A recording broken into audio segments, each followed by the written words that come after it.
कन्नौज के कस्बा गुरसहायगंज में बीजेपी युवा मोर्चा के द्वारा आयोजित नमो युवा चौपाल का आयोजन युवा मोर्चा के नगर अध्यक्ष मानव गुप्ता के नेतृत्व में आयोजित किया गया, जिसमें मुख्य अतिथि के रूप में कन्नौज लोकसभा के सांसद सुब्रत पाठक ने पुनः लोकसभा सभा का प्रत्याशी बनाए जाने पर पार्टी नेतृत्व के साथ मोदी जी का आभार व्यक्त किया। इसके साथ उन्होंने युवा चौपाल को संबोधित करते हुए कहा कि बीजेपी ही एकमात्र ऐसी पार्टी है जिसमें कार्य करने वाला कार्यकर्ता पार्टी का राष्ट्रीय अध्यक्ष बन सकता है। उन्होंने कहा कि मोदी जी ने देश के गरीब वर्ग एवं युवाओं के लिए विभिन्न लाभकारी योजनाओं की शुरुआत की हुई है, जिसके दम पर अब की बार 400 पार का आंकड़ा भी पार अवश्य करेगी। उन्होंने कहा कि बीजेपी सरकार की ही बदौलत आज धारा 370 को हटा पाई और मोदी योगी सरकार की बदौलत प्रभु श्री राम के भव्य मंदिर का निर्माण हम लोग अपनी आंखों से देख पा रहे हैं। इस अवसर पर सांसद सुब्रत पाठक ने कहा कि राम मंदिर के लिए पूर्व मुख्यमंत्री कल्याण सिंह बाबूजी के योगदान को हम लोग कभी नहीं भुला सकते। इस अवसर पर तमाम लोग मौजूद रहे। 24-25 साल उम्र का व्यक्ति चीजों को बहुत अच्छी से समझता है। अब 24-25 साल की उम्र तक तो लोगों की शादी हो जाती है, बच्चे अच्छे हो जाते हैं, परिवार वाले लोग बन जाते हैं, जिम्मेदारियां आ जाती हैं। तो लेकिन 14-15 साल की उम्र में चीजों को, क्योंकि उस समय पर एक ही लक्ष्य होता है, पढ़ाई, या पढ़ाई नहीं है तो खिलाई, खेल में या पढ़ाई में या व्यस्त रहता है। इसके बाहर की दुनिया उसको मालूम भी नहीं होती और बहुत ज्यादा जानने की चेष्टा भी नहीं करता है। तो उस समय के हालात 2014 के पहले कैसे थे उसको शायद यहाँ के अभी हमारे युवा लोग समझ नहीं सकते, लेकिन हम लोग उन चीजों को समझते हैं। हम भी कभी आपके बीच से निकल कर आए, हम लोग भी पढ़े लिखे छात्र रहे, छात्र जीवन के बाद छात्र राजनीति में रहे, छात्र राजनीति के बाद युवा मोर्चा में काम किया। अब युवा मोर्चा में जब काम किया तो कभी हम भी आप ही लोगों के जैसे ऐसे बैठा करते थे। कोई बैठक होती थी, मीटिंग होती थी, कोई कार्यक्रम होता था, हम लोग भी जैसे आप लोग बैठे हो ऐसे कार्यक्रमों में सुनते थे, अपने नेताओं को सुनते थे, उनको मार्गदर्शन प्राप्त होता था, देश दुनिया की जानकारी मिलती थी। तो कहने का मेरा तात्पर्य सिर्फ इतना है कि जिस प्रकार से आज नरेंद्र मोदी जी ने इस देश को बदला है, खासकर इन 10 वर्षों में, और बदला ही नहीं है, भविष्य हमारा कैसा होगा, भविष्य में हमें किन किन चीजों की आवश्यकता होगी, हमें किन सुविधाओं की आवश्यकता होगी, किन साधनों की आवश्यकता होगी, भविष्य की दृष्टि से हमारा रोड मैप आखिर क्या होगा, आखिर 20 साल बाद 25 साल बाद हमारी कितनी जनसंख्या होगी, उस 20-25 साल बाद जनसंख्या को क्या क्या आवश्यकताएं होगी, उन आवश्यकताओं की पूर्ति कैसे होगी, इसको लेकर हमारी सरकार ने शिद्दत के साथ काम किया है। लेकिन 2014 से पहले तो ऐसे हालात थे ही नहीं। आप तो बड़े भाग्यशाली लोग हो जो आपको नरेंद्र मोदी जी के नेतृत्व में आपके ये 10 वर्ष जीवन के महत्वपूर्ण 10 वर्ष आपके प्रधानमंत्री नरेंद्र मोदी जी के नेतृत्व में बीते हैं। लेकिन हम लोगों के सामने कांग्रेस की सरकारें नहीं, कांग्रेस की सरकारें, गठबंधन की सरकारें और ऐसी सरकारें जो पूरी तरीके से भ्रष्टाचार में लिप्त थी। मैंने आप कभी कल्पना कर सकते हो, मैंने 2004 से लेकर 2014 तक जो कांग्रेस की सरकार दिल्ली में थी, उस कांग्रेस की सरकार को उत्तर प्रदेश से समाजवादी पार्टी का भी समर्थन था, बहुजन समाजवादी पार्टी का समर्थन था। मैंने ये तीनों लोग मिलकर दिल्ली में कांग्रेस की सरकार बनाए थे। मनमोहन सिंह जी देश के प्रधानमंत्री थे और ये 10 साल जो थे वो 10 साल भारत के इतिहास में इतनी बड़ी लूट ही कभी नहीं हुई होगी। मैंने कहते हैं जो अंग्रेज इस देश से लूट करके ले गए तो 250 साल में करीब करीब 1.5 लाख करोड़ की लूट की, लेकिन कांग्रेस के शासन में 10 साल के भीतर 12.5 लाख करोड़ की लूट हुई है। 12.5 लाख करोड़ रुपया, कल्पना नहीं कर सकते, हम लोग गिन नहीं सकते कितना नोट होगा, ये भी आकलन नहीं कर सकते कि 12.5 लाख करोड़ रुपया में कितने नोटों की अटैचियां बनेगी। 1000 के नोट, 500 के नोट, अब तो 1000-2000 के नोटें बंद हो गए, तो 500 के नोट की कितनी अटैचियां बनेगी 12.5 लाख करोड़ में, अभी हम लोग इसकी गणना भी नहीं कर सकते। लेकिन कितनी लूट हुई थी। 2G स्पेक्ट्रम घोटाला, कॉमनवेल्थ गेम्स घोटाला, कोल ब्लॉक आवंटन घोटाला, आदर्श सोसाइटी घोटाला, बहुत सारे घोटाले, माने जमीन पे भी घोटाला, जमीन के भीतर भी घोटाला। मैंने आपने देखा होगा उसमें पनडुब्बी घोटाला हुआ था, आसमान में घोटाला, हेलीकॉप्टर मैंने अगस्ता वेस्टलैंड करके हेलीकॉप्टर का घोटाला हुआ था। ये कितने सारे घोटाले हुए थे। और आज परिवर्तन क्या है? आज नरेंद्र मोदी की सरकार ने ये 10 साल ये घोटाले रोक दिए, ये 10 साल चोरी रोक दी, ये 10 साल बेईमानी रोक दी। तो उसका परिवर्तन क्या है? उसका परिवर्तन यह है कि देश में 4 करोड़ से भी अधिक गरीबों के पक्के मकान बन गए। हर दरवाजे के ऊपर, जिस बात को हम लोग जिम्मेदारी से कह सकते हैं कि हर दरवाजे के ऊपर शौचालय बन गया। हर उस महिला को, वो जो बेचारी जिसका पूरा जीवन, पूरा दिन केवल इसलिए बीत जाता था कि कैसे शाम को चूल्हा जलेगा। आटा तो है, दाल भी है, सब्जी भी है, सरसों का तेल भी है, लेकिन आग कैसे जलाएंगे? चूल्हा कहां है? तो उसके लिए बेचारी लकड़ी बीनने जाती थी। लकड़ी नहीं मिलते थे तो कंडा, गोबर बीन के लाती थी, कंडा पाथती थी। कंडा पाथने के बाद शाम को चूल्हा जलाती थी।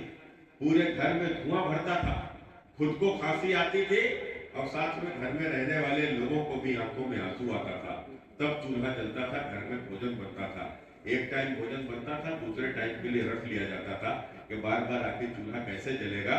लेकिन देश के प्रधानमंत्री जी ने इस बात को सोचते हुए, और सोचते हुए नहीं, उनकी संवेदना देखो।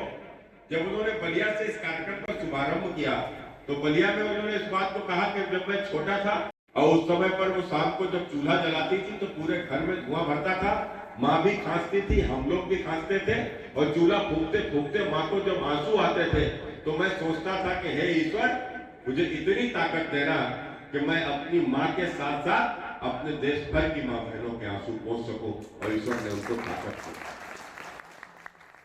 इस संवेदनशीलता के साथ में प्रधानमंत्री नरेंद्र मोदी जी ने इस उज्ज्वला योजना का शुभारंभ किया। अब सोचो कैसी तकलीफ का विषय था। इस देश में खासकर वो गरीब आदमी, भगवान न करे यदि बेचारा कहीं बीमार हो जाता था तो परिवार के ऊपर तो पहले से ही संकट आ जाता था। अब इसकी बीमारी में किसी के पास बिस्वा भर जमीन है, किसी के पास 2 बिस्वा जमीन है, वो तो बिकी जाएगी। जो मकान में रह रहा है उसका मकान का नीलाम होना भी तय है, कर्जा में जाना तय है। पैसा कौन देगा? पहले से इतना कर्जा घर के ऊपर है। अब बीमारी में क्या होगा?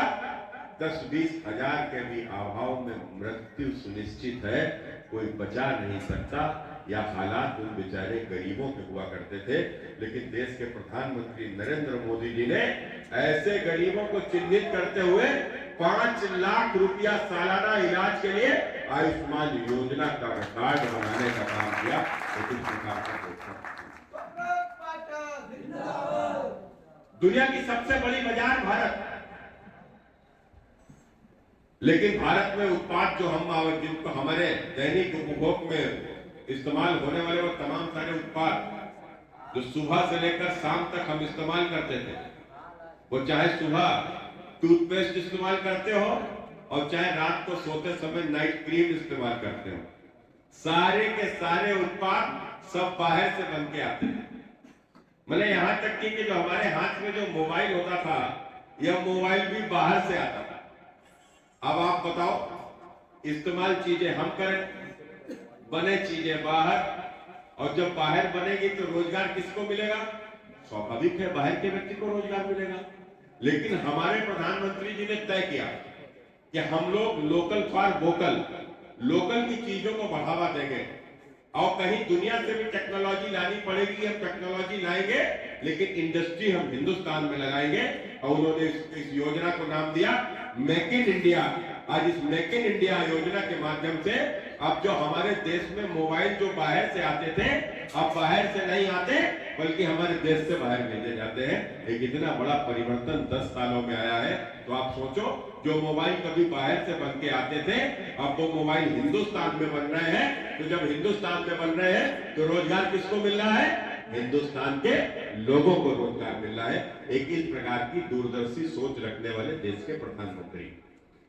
स्टार्टअप योजना, स्टैंड अप योजना के माध्यम से किस प्रकार से युवाओं को, खासकर वो तमाम सारे प्रतिभाशाली युवा जो कुछ करना चाहते हैं, जो इस देश के लिए, अपने समाज के लिए, और जो नौकरी करने वाले नहीं बनना चाहते बल्कि नौकरी देने वाला बनना चाहते हैं, ऐसे युवाओं को प्रेरित करके इन तमाम योजनाओं के माध्यम से देश में युवाओं की ताकत पर एक फौज खड़ी की। और यही नहीं, आपने देखा होगा प्रधानमंत्री जी की एक योजना थी, मुद्रा योजना। यह मुद्रा योजना क्या है? यह मुद्रा योजना के माध्यम से हम, चूंकि मैं तो स्वयं व्यापारी परिवार से आता हूं, तो मैं इस बात को जानता हूं, आप भी जानते ही होंगे कि कोई भी व्यक्ति यदि कोई भी रोजगार करना चाहता है और उस रोजगार के लिए यदि उसको लोन की आवश्यकता पड़ती है तो लोन कहां से मिलेगा? स्वाभाविक है, बैंक से मिलेगा। लेकिन बैंक से लोन लेने के लिए फिर बैंक गारंटी मांगती है। अब गारंटी नहीं है किसी के पास में, मतलब किसी के पास गारंटी नहीं है, वो मकान नहीं दे सकता, उसके पास है ही नहीं, उसके पास जमीन है ही नहीं, तो उसको लोन मिलेगा ही नहीं। चाहे भले वो हुनरमंद है, वो बेहतरीन हुनर है, उसके पास बहुत अच्छा कारीगर है, लेकिन उसके बावजूद भी उसको लोन नहीं मिलेगा। वो लोन लेकर कोई कारखाना नहीं लगा सकता। मसलन कोई अच्छा कारीगर है, अच्छे जूते बना सकता है, लेकिन जूता बनाने का कारखाना नहीं लगा सकता। कोई अच्छा बढ़ई है, लकड़ी के अच्छे सामग्री बना सकता है, लेकिन उस लकड़ी के सामग्री के लिए वो कारखाना नहीं लगा सकता। कोई अच्छा लुहार है, वो लोहे के अच्छे सामान बना सकता है, लेकिन उसका कारखाना नहीं लगा सकता। तो ऐसे लोगों को चिन्हित करते हुए देश के प्रधानमंत्री नरेंद्र मोदी जी ने, उन्होंने कहा कि जिसके पास गारंटी देने को नहीं है, उसका हुनर ही उसकी गारंटी है, और उसकी गारंटी मैं लेता हूं। और इस देश के ऐसे तमाम ताकतवर युवाओं को, हुनरमंद युवाओं को मुद्रा योजना के माध्यम से एक इस प्रकार का उनको एक नई शुरुआत देने का काम देश के प्रधानमंत्री नरेंद्र मोदी जी है। समाज में किस प्रकार का परिवर्तन आए, जीवन में किस प्रकार के लोगों के परिवर्तन आए, 26 करोड़ से भी अधिक कैसे गरीबों को गरीबी रेखा से बाहर लाने का काम देश के प्रधानमंत्री नरेंद्र मोदी जी ने किया है। और यही नहीं, आप देखो, आप तो बड़े भाग्यशाली लोग हो। आप तो अपने जीवन के यौवन में जब आपने प्रवेश किया तो आपके देश से दो बड़ी समस्याएं समाप्त हो चुकी थी। कौन सी समस्या? कश्मीर की धारा 370 और दूसरा अयोध्या में प्रभु राम का भव्य राम मंदिर।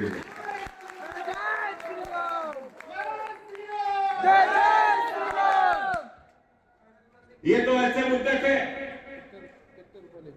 कि मुझे आज भी ध्यान में आता है, जब मैं छोटा था और विद्यालय जब पढ़ने जाता था, तो जब विद्यालय पढ़ने जाता था तो उस समय पर राम मंदिर आंदोलन खड़ा हो रहा था।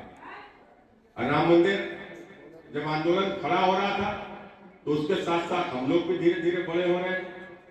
तो जब राम मंदिर को देखते देखते, मैं आज भी याद है, कक्षा 4 और 5 में उस समय 90 का जब दशक था, तो 90 के दशक में राम मंदिर आंदोलन अपनी तीव्र गति पर था।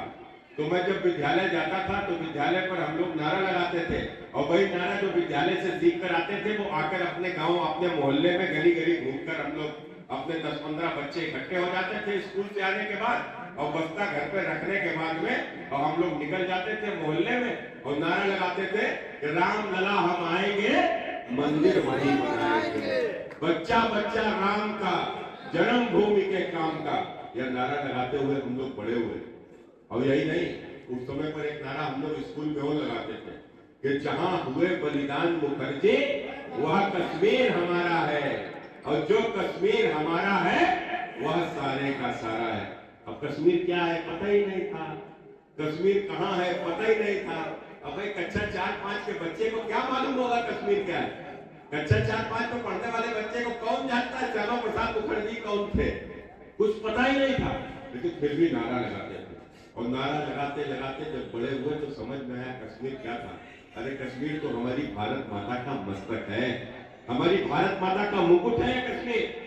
और यह कश्मीर, जो कश्मीर धरती को स्वर्ग कहा जाता है, वह कश्मीर जहाँ सदियों से हमारी सभ्यता फली फूली बड़ी हुई, वह कश्मीर के भीतर एक दिन ऐसा आया कि एक ही दिन रात में हर मस्जिद से ऐलान हुआ कि कश्मीरी हिंदू अपना घर परिवार छोड़कर चले जाए, और साथ में अपनी बहू बेटी भी छोड़ जाए और यहाँ से अकेले विदा हो जाए।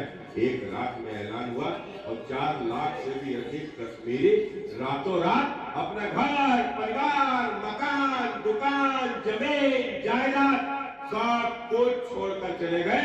एक खौफ था, एक भय था, आतंक था, और वहां के ऊपर जो सदियों से सर्दियों में रहने वाले वहां कश्मीरी और दिल्ली की गर्मियों में आकर टेंट में रहने को बस सोचो। आज अगर आपसे कोई कहे आप अपना घर छोड़ दो, आपको घर छोड़ना पड़े, या आपके ऊपर बीतेगा। वह कश्मीरियों ने उस 90 के दशक में यह सब झेला है। यह दर्द उनके आज भी कहीं ना कहीं उनके दिल में एक कसक उत्पन्न करता है। पीढ़ियां दर पीढ़ी दादी के साथ अत्याचार हुआ, लेकिन उस अत्याचार को आज भी उसका पोता महसूस करता है। किसी की मां के साथ में बलात्कार हुआ, उसका बेटे को आज भी उस बात का दर्द है। अरे उन बहनों ने जिन्होंने अपने पड़ोसी को बचपन से ही राखी बांधी हो, उन बहनों के साथ उन अत्याचारियों ने बलात्कार किया। यह सब कश्मीर के भीतर हुआ है, यह सब कश्मीर के भीतर हुआ है, और सब धारा 370 के कारण से हुआ है। और मित्रों, वो धारा 370 जिसके लिए क्या कहा जाता था कि धारा 370 को यदि किसी ने छुआ तो कश्मीर में खून की गोली खेली जाएगी, ये महबूबा मुफ्ती बोलती थी। और फारूक अब्दुल्ला कहता था कि 370 को मोदी का बाप नहीं छू पाएगा। वो कांग्रेस कहा करती थी 370 को हटाया तो इस देश के भीतर आग लग जाएगी, ग्रहयुद्ध हो जाएगा। और पाकिस्तान भी धमकी दिया करता था। लेकिन फिर आप सब ने देखा, एक दिन ऐसा आया और आप सबके आशीर्वाद से, सहयोग से मुझे भी संसद में रहने का अवसर प्राप्त हुआ, और उस दिन मैं संसद के भीतर ही था कि अमित शाह जी ने एक झटके में धारा 370 एक झटके में पत्ता भी हिंदुस्तान के भीतर नहीं पड़ता। एक इस प्रकार की सरकार चलाने का काम देश के प्रधानमंत्री नरेंद्र मोदी जी ने किया, और जिसके लिए हम पीढ़ियों से लड़ते आए हैं, लड़ते नहीं आए हैं, बलिदान करते आए हैं। कितने लोगों ने बलिदान किया होगा शायद आज आपको पता भी नहीं होगा। और 1528 में जो मंदिर ध्वस्त किया गया था, वह मंदिर कोई ऐसे ही नहीं ध्वस्त हो गया, वो मंदिर कोई ऐसे ही नहीं ध्वस्त हुआ। वो मंदिर को ध्वस्त करने के लिए बड़ी बड़ी तोपें आई थी, और वो तोपें लगा दी गई, और तोपों को जब ब्लास्ट किया जाता था, वहां आसपास के श्रद्धालु आके तोपों के आगे खड़े हो जाते थे, कहते पहले हमको मारो, बाद में मेरे मंदिर को छूना। और हजारों लोग उस तोप से उड़ा दिए गए, परखच्चे उड़ गए, चीथड़े उड़ गए, लाशों के ढेर लग गए, आसपास कोई बचा ही नहीं, मरने वाले सब मर गए। तब जाकर वह मंदिर ध्वस्त हुआ, और मंदिर ध्वस्त हुआ, दूसरे दिन से युद्ध भी शुरू हो गया।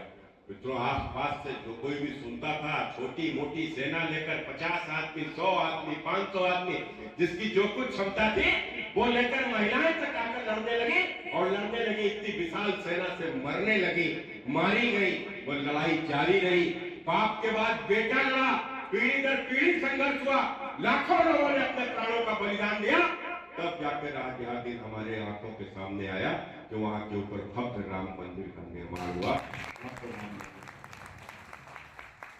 अब मित्रों, आप बताओ कि दिल्ली में नरेंद्र मोदी की सरकार ना होती, क्या राम मंदिर बन गया होता?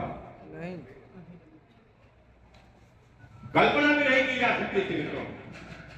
और दिल्ली में भी भले ही दिल्ली में नरेंद्र मोदी की सरकार होते और उत्तर प्रदेश में योगी आदित्यनाथ नहीं होते, तो भी जिहादी कभी मंदिर बनने नहीं देते, कभी मंदिर नहीं बनते।